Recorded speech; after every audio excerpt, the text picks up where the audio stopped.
हिमाचल में हर 5 साल बाद जनता इस उम्मीद में सरकार बदल देती है कि शायद इस बार उनके हित में काम किया जाए, लेकिन सत्तासीन पार्टी हमेशा से आवाम के साथ छलावा करती आ रही है। शिमला में बैठकर विकास के दावे बड़े बड़े किए जाते हैं, मगर हकीकत में ये दावे सिर्फ कागजों तक ही सीमित हैं। मंडी के सराज घाटी का जनहैली अस्पताल सरकारी दावों का सच बयां कर रहा है। इस अस्पताल को पिछले 5 सालों से बनाया जा रहा है, लेकिन काम अब तक पूरा नहीं हो पाया है। आधार सामुदायिक स्वास्थ्य केंद्र, राजनीति में उलझा अस्पताल, सरकार को नहीं सरोकार। हम आपको दिखा रहे हैं सरकार के दावों की हकीकत, वो हकीकत जिस पर सरकार हमेशा अपना बखान करते नहीं थकती। जी हाँ, ये है सराज घाटी जंजैहली सामुदायिक अस्पताल का भवन। पूरे विकास खंड में इकलौता सरकारी अस्पताल होने के कारण इलाके के लोग इलाज के लिए यहाँ आते हैं, लेकिन इस अस्पताल का भवन इतना जर्जर हो चुका है कि लोग यहाँ आने से भी डरते हैं। भवन की हालत इतनी दयनीय है कि मशीनों और अन्य सामानों को रखने के लिए उचित जगह भी नहीं है, जिसके अभाव में सामान बाहर रखे जाने के कारण चोरी होने की संभावना हमेशा बनी रहती है। वार्डों में सफाई की हालत इतनी खस्ता है कि स्वस्थ आदमी भी रोगी बन जाए। 2008 को इसका शिलान्यास जो है किया और उसके बाद इसको आज तक जो है ये CSC की बिल्डिंग को 5 साल हुए, मगर इसका जो काम है पूरे 5 साल जो है कछुआ की चाल चलता रहा। अब सरकार बदली है और अब भी ये काम ऐसे ही चला हुआ कछुए के चाल से। मैं प्रार्थना कर रहा हूँ कि इस बिल्डिंग के काम को जितनी जल्दी से जल्दी हो सके उसको पूरा करने के लिए निर्देश जारी करें, ताकि इस बिल्डिंग को, इतनी बड़ी खूबसूरत बिल्डिंग जो वीरभद्र सिंह जी के द्वारा जो स्वीकृत की हुई है, वो जनता के लिए समर्पित की जा सके।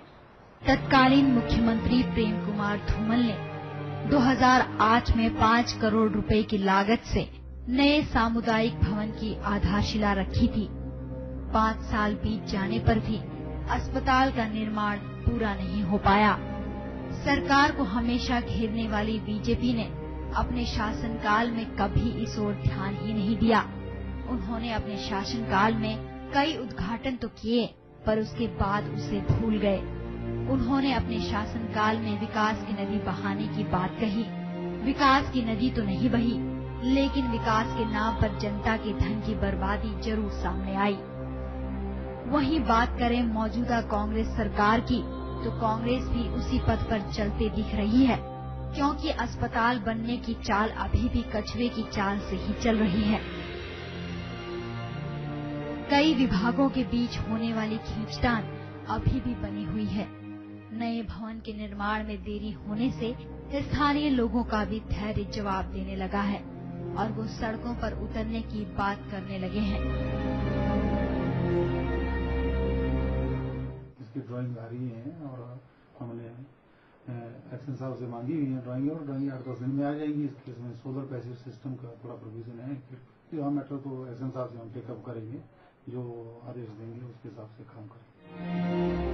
किसी भी देश की तरक्की स्वस्थ नागरिकों पर निर्भर करती है, लेकिन जब इलाज करने वाला ही खुद बीमार पड़ जाए तो मरीजों का क्या होगा, इसका अंदाजा आप खुद ही लगा सकते हैं।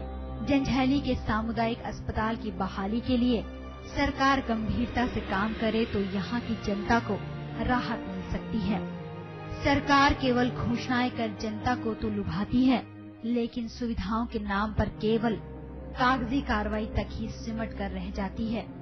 बहरहाल स्वास्थ्य केंद्र की हालत सुधरेगी या फिर जनता को सरकार की बेरुखी ही सहनी पड़ेगी, ये एक बड़ा सवाल है।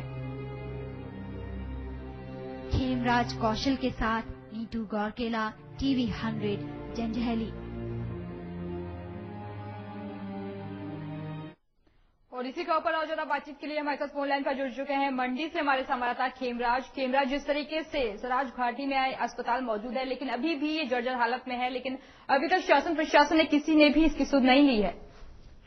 जी एक्चुअली पता क्या है कि 16 जून 2008 को पूर्व मुख्यमंत्री प्रेम कुमार धूमल ने और हमारे पूर्व स्वास्थ्य मंत्री थे राजीव बिंदल जी, उनके कर कमलों से इसका उद्घाटन हुआ था। अब 5 साल के करीब बीत चुके हैं, मगर इसके ऊपर कोई भी गौर नहीं कर रहा है। लोग काफी आवाजें उठाते आ रहे हैं, उनको काफी परेशानियों का सामना करना पड़ रहा है, और उसके बावजूद भी सरकार इसके ऊपर कोई ध्यान नहीं देती। जी खेमराज, लेकिन अधिकारियों की तरफ से क्या तर्क दिया जाता है, क्या वजह मानी जा रही है जिसके चलते निर्माण कार्य अधर में लटका हुआ है अभी तक?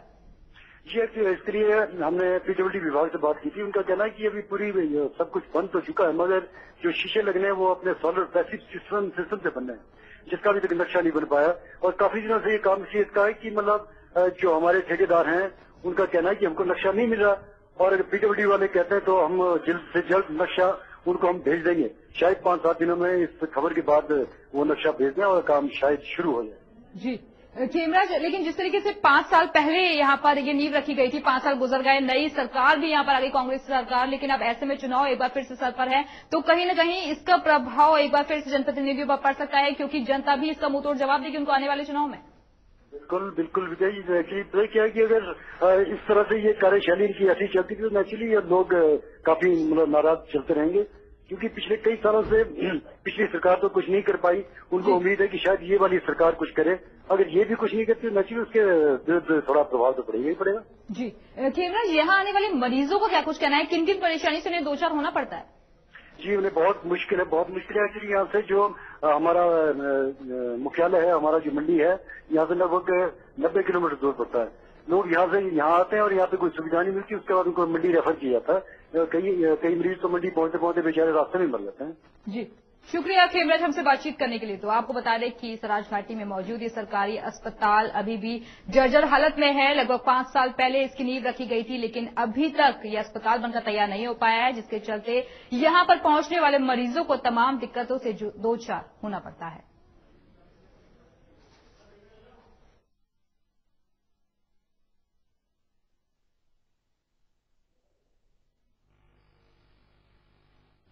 लोगों की सेहत सलामत रखने के लिए राज्य की सरकार कई सपने दिखा चुकी है। अपने दिखावे को सच बताने के लिए राज्य में कई जगहों पर आयुर्वेदिक दवाखाने भी खोल दिए गए, लेकिन ज्यादातर दवाखाने खाली ही है। कहीं